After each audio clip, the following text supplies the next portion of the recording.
किस बेटा स्टार्ट कर रहे हैं? लास्ट क्लास में अकाउंटिंग क्वेश्चन स्टार्ट किया था, that was lecture 1 on accounting question, meaning, intro, ये सब हमने किया था लास्ट क्लास में। इसमें से कोई डाउट है किसी का? और अकाउंटिंग क्वेश्चन का एक हॉरिजॉन्टल फॉर्मेट हमने स्टार्ट किया था।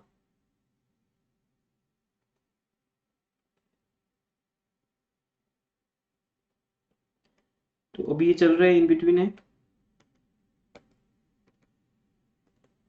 आगे बढ़ते हैं। तो क्या क्या ट्रांजेक्शन होगी थी everyone? Ram started business with cash rupees 5 lakh, that was the first equation, जहां पे कैश 5 लाख था और 5 लाख रुपीज का हमारे पास कैपिटल आ गया था। और फिर हमने गुड्स क्रेडिट पे परचेज की, स्टॉक इंक्रीज हो गया 50,000 से और 50,000 के क्रेडिटर्स आ गए। देन आपने गुड्स परचेज की कैश पे, कैश कम हो गया, स्टॉक इंक्रीज हो गया। तो इन दिस वे ये बहुत इजी चैप्टर है, प्लस माइनस की गेम है। यहाँ पे आपको देखने की इसका किस पे इफेक्ट है। कैपिटल पे तब तक इफेक्ट नहीं आएगा जब तक कि कोई इनकम, गेन, लॉस, प्रॉफिट ना हो जाए, हमें एक्सपेंस ना हो जाए, जिससे कैपिटल प्लस माइनस होती है। देन क्या हुआ, वो प्रॉफिट की बात आई कि 10,000 की गुड्स हमने 5,000 के प्रॉफिट पे 15,000 में सेल की। तो कैश में ऐड होगा 15, स्टॉक में से माइनस होगा 10, स्टॉक में से 10,000 माइनस होगा, 15,000 कैश में ऐड हो गया और 5,000 का प्रॉफिट हो गया था। तो हमने लास्ट क्लास से यहां तक किया था, till this point, accounting equation. तो आपके पास जो न्यू इक्वेशन है बेटा वो ये है कि आपके पास अभी फिलहाल कैश है 4,75,000 का,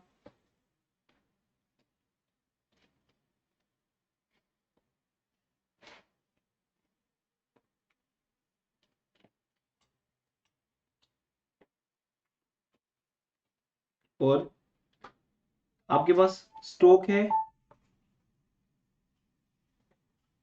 फोन करो संजय सर को,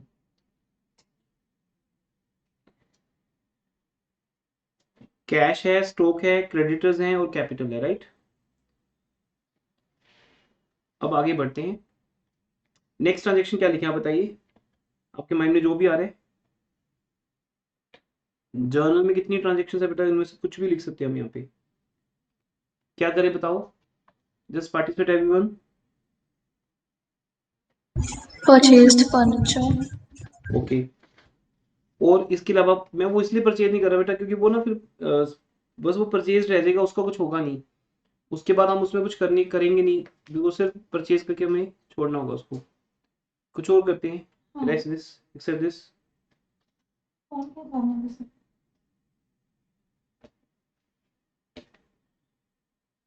और बताओ। Paid 20,000 to creditors.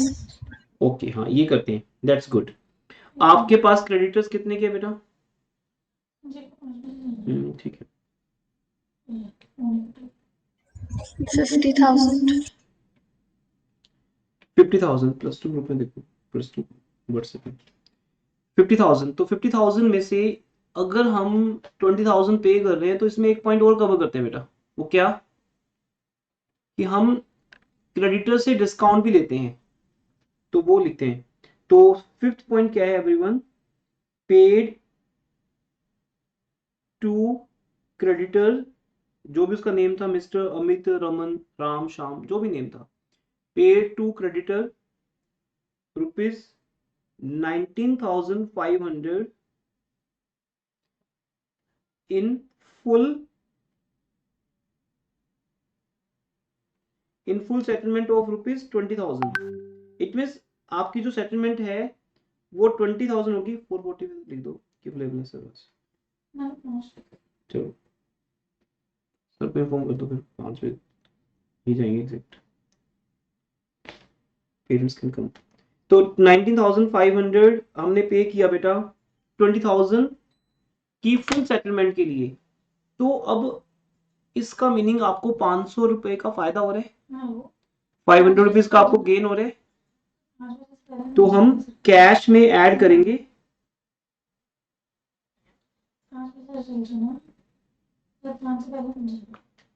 बेटा 1 मिनट के लिए साउंड बंद करो।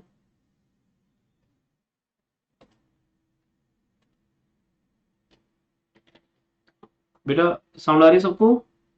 Yes, sir. अब देखिए, अगर आपने 20,000 की सेटलमेंट के लिए 19,500 पे किए, तो आपका कैश तो 19,500 से कम होगा। स्टॉक पे कोई इफेक्ट नहीं आएगा, जीरो इफेक्ट होगा। बट क्रेडिटर्स में से कितने माइनस होंगे, टेल मी? 20,000. 20,000, तो वो माइनस कर दो। इससे आपको 500 रुपीज का गेन हो गया। तो इसका अल्टीमेट इफेक्ट क्या बनेगा? अगर एक एसेट आपकी 19,500 से कम हो रही है, उसके करस्पॉन्डिंग लायबिलिटी 20,000 से कम हो रही है, तो बेटा आपको 500 का गेन हो गया ना, बिकॉज डिस्काउंट रिसीव्ड क्या है? इनकम। तो कल मैंने आपको इंट्रो में क्या बताया था कि जब भी कोई इनकम होगी, इनकम हमारी कैपिटल में प्लस हो जाएगी, तो इनकम प्लस होगी। तो इसलिए जब आपको गुड्स सेल करके प्रॉफिट होता है, तब भी वो इनकम है आपके बिजनेस के लिए एक तरह से, और जब आपको डिस्काउंट रिसीव होता है तब भी वो आपके लिए इनकम है। तो अब आपकी जो न्यू इक्वेशन बनेगी वो लिख देते हैं, क्या बनेगी न्यू इक्वेशन?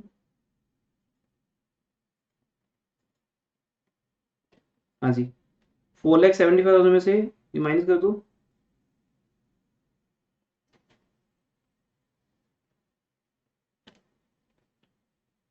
455,500 प्लस 80,000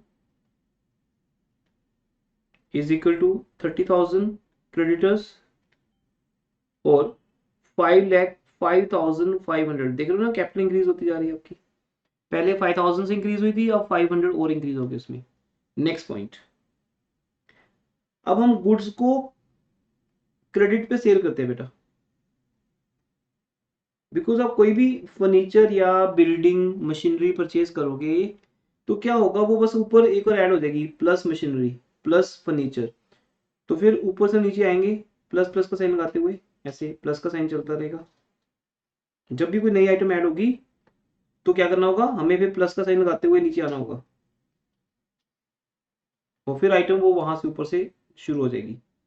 जैसे सपोज मैं फर्नीचर परचेज करता हूँ, तो मैं यहाँ लिखूंगा फर्नीचर, तो ऊपर से 0,0,0 आएगा, 0,0,0,0,0, और नीचे आके उसका इफेक्ट आएगा फिर जब भी आएगा, जहां पे वो ट्रांजेक्शन हो रही है। गॉट इट ना? अभी फिलहाल हम उसी में गेम खेलते हैं जिस जो हमारे सामने है। हमारे पास क्या है? Cash, stock, creditors, capital.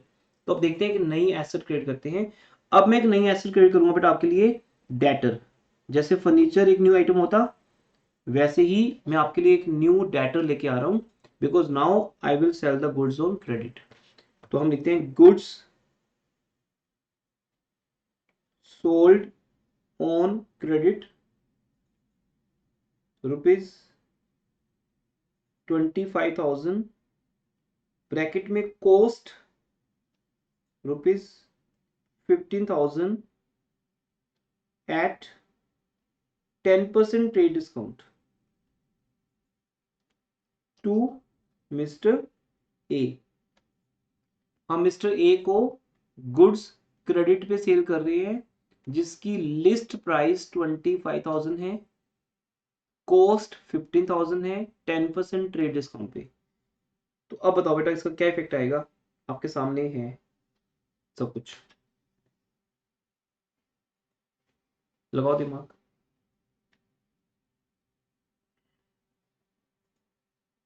हम यहाँ पे वर्किंग नोट लाते हैं ना, list price 25,000 less trade discount at the rate 10%, 25,000 का 10% 2,500,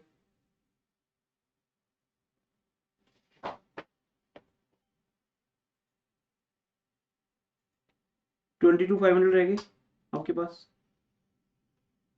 ये आपके लिए बैलेंस अमाउंट है, जो हम लिखते हैं ऑलवेज सेल के अंदर। पता ना आपको, ये सब याद है ना? लिस्ट प्राइस में से ट्रेड डिस्काउंट माइनस होता है, तो जो बैलेंस अमाउंट है उसको हम लिखते हैं सेल। तो इट मीन आपका जो प्रोडक्ट है बेटा, वो 25,000 का सेल नहीं हुआ है। आपका प्रोडक्ट कितने का सेल हुआ है? कितने का?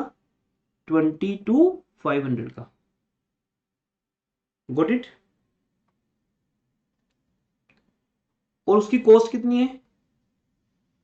रिस्पॉन्सिबल 15. कितने बेटा? 15,000। तो हम कैश में कितना ऐड करेंगे? पहले तो ये बताइए 22,500. बेटा, कैश में हम गुड्स क्रेडिट पे सेल कर रहे हैं मिस्टर ए को, तो कैश में कितने ऐड होंगे? 0, बिकॉज गुड्स क्रेडिट पे सेल हो रही है ना, कैश पे सेल नहीं हो रही। तो कैश में 0 ऐड होगा, प्लस सॉरी स्टॉक में से माइनस होगा। कितना माइनस होगा स्टॉक में से? 15,000. जितने का वो स्टॉक है, अपनी कॉस्ट प्राइस 15,000 पे माइनस होगा। और अब हमारे पास एक नए डेटर क्रिएट होंगे जिनकी वैल्यू होगी 22,500 इज इक्वल टू क्रेडिटर्स में ट्रांजेक्शन 0, लेकिन कैपिटल में प्लस होगा। कितना प्लस होगा बेटा इन दोनों का डिफरेंस? बिकॉज आप 15,000 की गुड्स डिस्काउंट देकर भी कितने की सेल कर रहे हो? 22,500 में। तो आपको बेटा यहाँ 7,500 का प्रॉफिट हो रहा है। कितने प्रॉफिट हो रहा है? 75. 7,500। तो 7,500 ऐड कर दो, तो कितना आएगा देखते हैं। न्यू इक्वेशन क्या आएगी?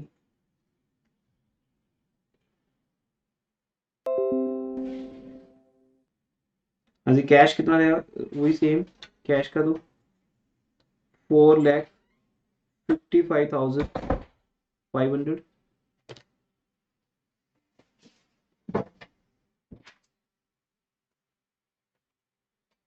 4,55,500 प्लस स्टॉक कितने का रहेगा आपके पास? 65,000 का। और नए डेटर्स क्रिएट हो गए 22,500 के, इज इक्वल टू क्रेडिटर्स 30,000 के अभी भी। और कैपिटल बेटा आपकी ऐड होगी, कितनी होगी अब? 5,13,000 की। 75 और ऐड होगी ना इसमें। अब ऊपर से जब हम आएंगे तो डेटर को कैसे लेके आएंगे? देखो देखो देखो, डेटर को हम कैसे लेके आएंगे? डेटर ऊपर से जब आएंगे तो 0 हो जाएंगे।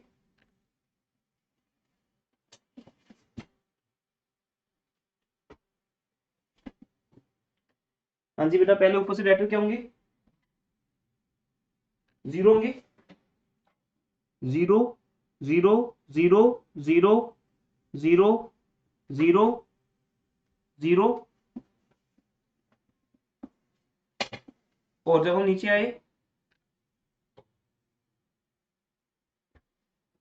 0 0 0 इन दिस वे। तो ऐसे करेंगे जब भी हम कोई नया फर्नीचर या नए डेटर्स कुछ भी परचेज करेंगे, तो हम जब ऊपर से नीचे आएंगे तो ऊपर से जीरोस को उतारते हुए आएंगे नीचे।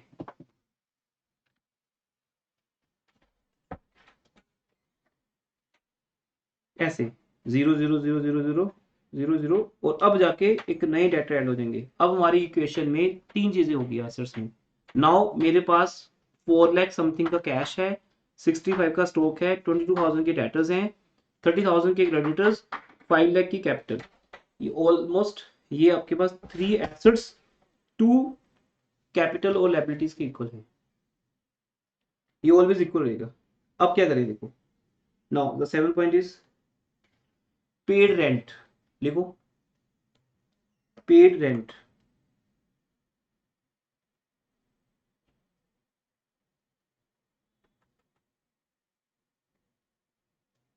Paid rent rupees 23,000। तो क्या होगा बेटा इसका मीनिंग जब हम रेंट पे करेंगे 23,000 का? बताओ इसका इफेक्ट कहाँ कहाँ पे आएगा? Cash and capital. Cash and capital, very good. तो एक तो हमारा कैश कम हो जाएगा 23,000 से obviously, but no effect on stock, no effect on debtors, no effect on capital. But क्योंकि रेंट हमारे बिजनेस का एक्सपेंस है ना एक्सपेंस। रेंट, अब रेंट में सारे पॉइंट्स आ गए, रेंट पेड, सैलरी पेड, कुछ भी ऐसा हो जाए तो हमारा कैश तो कम होगा होगा, लेकिन ये हमारे बिजनेस का एक्सपेंस है तो आपकी कैपिटल को डेफिनेटली कम करेगा ये। तो न्यू इक्वेशन क्या बनेगी?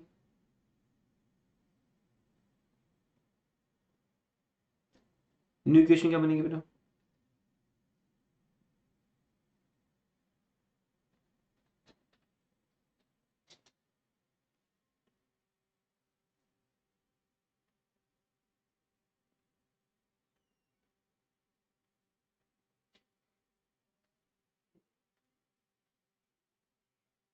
सर वो 4,32,000 है या 22,500?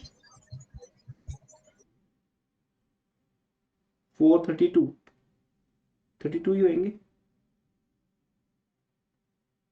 सर 22 नहीं होंगे? नहीं, नहीं 32, सॉरी। और यहाँ पर कैपिटल कितनी रहेगी माइनस करके 490। तो बेटा आपने आज क्या समझा है कि कोई भी एक्सपेंस आ जाएगा, कोई भी लॉस आ जाएगा, कैपिटल में से माइनस होगा, और दूसरा इम्पैक्ट उसका एक उस पर्टिकुलर एसेट पे पड़ेगा। कैश है तो कैश पे पड़ेगा, स्टॉक है तो स्टॉक पे।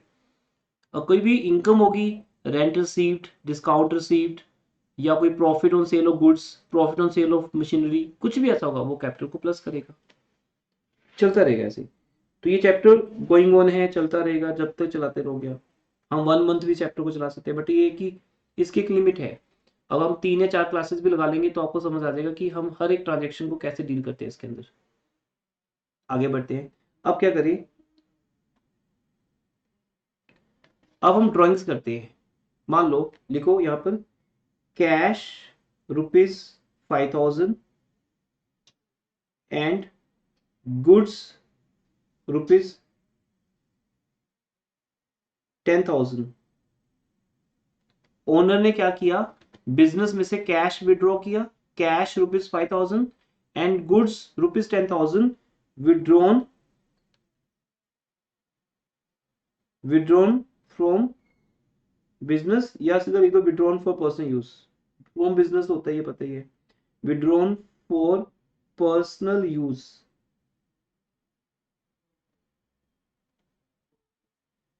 अब इसका इंपैक्ट कहां कहां पड़ेगा बताओ भाई? पर्सनल यूज ड्राइंग्स होते हैं, और ड्राइंग्स किसका रेसिप्रोकल है, कैपिटल का। दूसरा इंपैक्ट किस पे पड़ेगा? Cash and stock. Yes, cash and stock. Cash कितना कम होगा? 5,000। 5,000 एंड स्टॉक कितना कम होगा? 10,000। डेटर्स पे इंपैक्ट 0, क्रेडिटर पे 0, लेकिन आपकी कैपिटल बेटा 15,000 से कम हो जाएगी। तो इस चैप्टर को करने से हमें क्या समझ आ रहा है कि हर एक ट्रांजेक्शन का किसी भी एक पर्टिकुलर एस्पेक्ट पे क्या इफेक्ट होता है, एसेट्स पे, लाइबिलिटीज पे और कैपिटल पे। 3 चीजें मेन है, क्योंकि इनकम और एक्सपेंसेस तो इनडायरेक्टली कैपिटल से रिलेटेड है। तो मेरे बिजनेस में अगर मैं ड्राइंग्स करता हूं तो ड्राइंग्स का मीनिंग मेरी कैपिटल कम हो जाएगी उतने से। अब आपका अल्टीमेट न्यू इक्वेशन बनेगी। That's why horizontal pro forma latest है और बेस्ट है। इसमें हमें बार बार कैश स्टॉक लिखना नहीं पड़ता, हमें सिर्फ अमाउंट्स को ही प्लस माइनस करके दिखाना है। इसलिए हॉरिजॉन्टल सेगमेंट है ये। हॉरिजॉन्टली ये पॉसिबल है, वर्टिकली जब हम करेंगे तो पॉसिबल नहीं है। वो हम एक क्वेश्चन वो कर लेंगे, वो वर्टिकल परफॉर्मा से कर लेंगे। स्कूल टीचर वर्टिकल चल सकता है, हॉरिजॉन्टल मर्जी है उसका।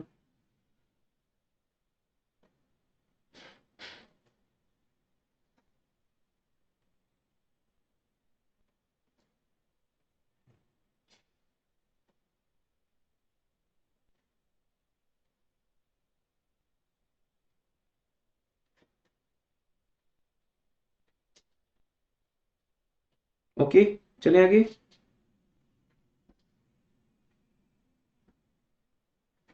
अब 9th पॉइंट पे आते हैं। देखिए हमने रेंट पे कर दिया, गुड्स विड्रॉ भी कर ली, ड्राइंग का पॉइंट भी हो गया। अब डेटर से पैसा आएगा। डेटर कितने से हमारा डेटर है, डेटर्स आएगा बेसिकली, डेटर्स, क्रेडिटर्स, डेटर्स, कोई भी डेटर इसी में आएगा। अगर आप और गुड्स बेचते हो क्रेडिट पे तो भी इसी के अंदर आनी है। तो डेटर से आपने 22,500 लेने हैं, तो उससे आपके पास, उससे आपको 22,000 आ रहा है इन फुल सेटलमेंट। लिखो रिसीव्ड ₹22,000 फ्रॉम मिस्टर ए, क्योंकि हमने मिस्टर ए को गुड सेल की थी, उसका नाम मिस्टर ए है, इन full settlement, in full settlement of ₹22,500। अब क्या होगा, ये क्वेश्चन पार्ट है, तो क्वेश्चन भी लिख रहे हैं साथ में उसका सोल्यूशन भी। हाँ जी, 22,500 में से क्या होगा बेटा,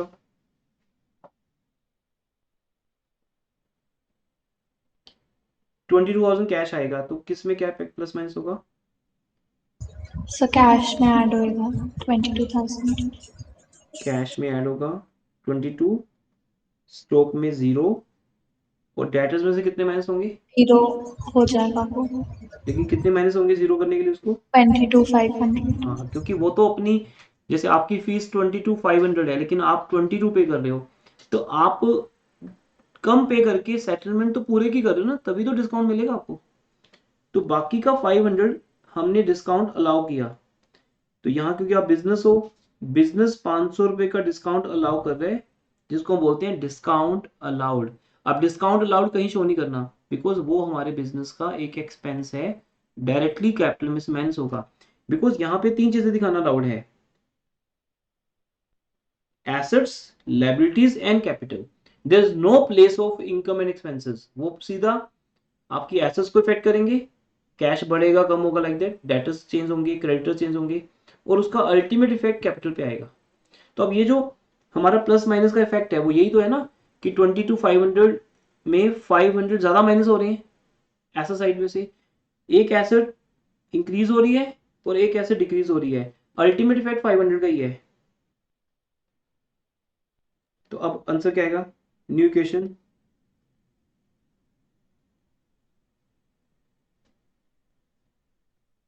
कितना आ जाएगा ये,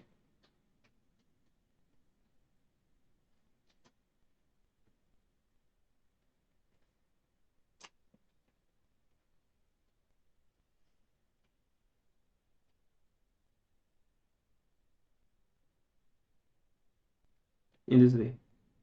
नेक्स्ट, तो आई थिंक मेन ट्रांजेक्शन की वैरायटी आपके सामने आ गई बेटा। देखिए कौन कौन सी ट्रांजेक्शन होगी, कैपिटल लगाने की, गुड्स कैश क्रेडिट परचेज करने की, गुड्स कैश पे सेल करने की या क्रेडिट पे सेल करने की, क्रेडिटर्स को पेमेंट करके सेटलमेंट करना, डिस्काउंट मिलना, या एक्सपेंसेस पे करना, रेंट वगैरह, ड्राइंग्स का होना, या डेटर से डिस्काउंट पे पैसा मिलना, डिस्काउंट अलाउ करना। अब इसके बाद फिर देयर सो मेनी ट्रांजेक्शंस हम यहाँ पे दिखा सकते हैं, क्या क्या हो सकती है वो।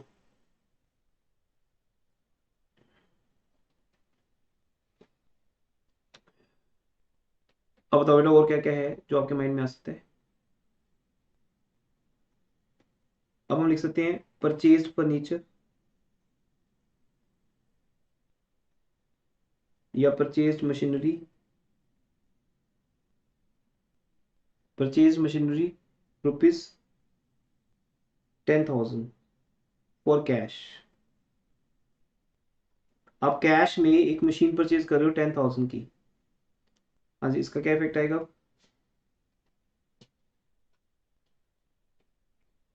कैश कम हो जाएगा 10,000 से। तो ये बहुत सिंपल सा बोरिंग चैप्टर है, बस ऐसे चलेगा। अगर आपको ट्रांजेक्शन समझ आ गई तो बस उसका इफेक्ट दिखाना है, 0 0 0 0 0, क्योंकि मशीनरी को परचेज करने से जहां आपका कैश कम हुआ है, एक एसेट कम हुई है बेटा, तो एक एसेट बढ़ेगी भी सही ना, और वो ऊपर से दिखानी पड़ेगी आपको, प्लस मशीनरी। तो यहाँ बस एक प्रॉब्लम होती है कि स्पेस कई बार कम रह जाता है हॉरिजॉन्टल में ना, इसलिए हमें स्पेस मैक्सिमम लेना है। बाकी ट्रांजेक्शन ज्यादा तो आएंगे नहीं, आपको 4 या 5 आएंगी, 6 आ जाएंगी। एग्जाम में बहुत ज्यादा लॉन्ग ट्रांजेक्शन नहीं आएंगी जितनी जनरल में आती हैं। अकाउंटिंग क्वेश्चन का क्वेश्चन शॉर्ट क्वेश्चन होता है, 4 to 5 ट्रांजेक्शन का, या 7 ट्रांजेक्शन, तो उतने में हो जाता है काम, ज्यादा दिक्कत नहीं आती। अब मशीनरी ऊपर से लिखा, प्लस मशीनरी 0 0 0, प्लस के नीचे प्लस, लेकिन बिल्कुल अलाइनमेंट में बेटा, प्लस को जिगजैग मत करना कि वो रैंडमली कहीं भी जा रहा है, बिल्कुल अलाइनमेंट में चलेगा।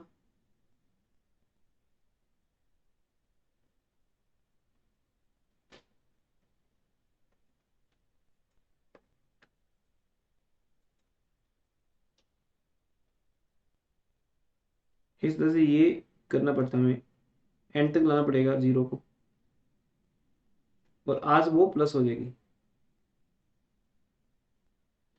तो अब हमारे पास इक्वेशन क्या है, अगर ये लास्ट इक्वेशन है तो अब इसको लिखोगे फाइनल इक्वेशन। न्यू की जगह पे क्या लिख दोगे बेटा,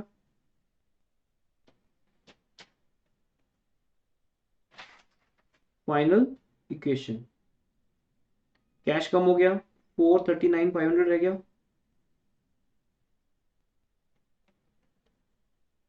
55 zero plus 10,000 is equal to 30,000 plus 474,500।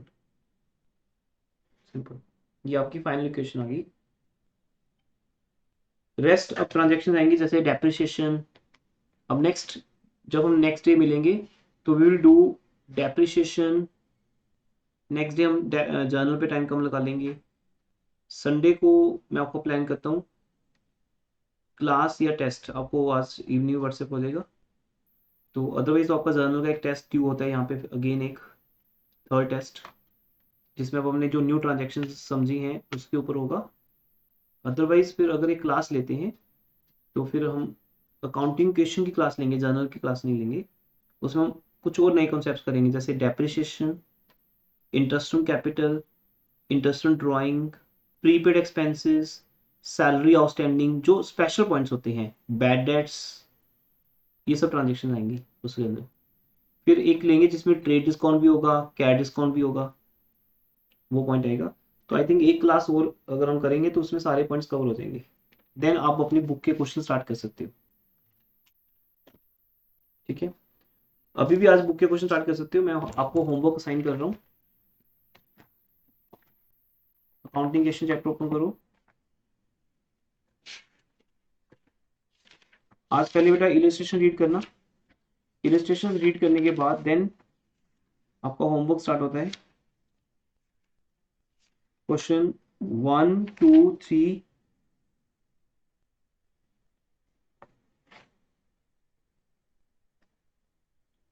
First 10 questions book में से, फर्स्ट 10 क्वेश्चन बेटा। सर आप क्वेश्चंस की पीडीएफ भेज हाँ सकते मैं पीडीएफ भेज दूंगा बेटा, शेयर कर देता हूँ। तो फर्स्ट 10 क्वेश्चन स्टार्ट करो। तो इधर से बेसिक नोट्स आपके आगे बढ़ेंगे, उधर से क्वेश्चन कवर होते रहेंगे। जर्नल और अकाउंटिंग क्वेश्चन ओवर होने के बाद फिर हम लेजर तक पहुंचेंगे। लेजर करने के बाद एक बार आपको बेसिक समझ आ जाएंगे कंप्लीट। क्लास ओवर करो everyone, anything else? Thank you sir.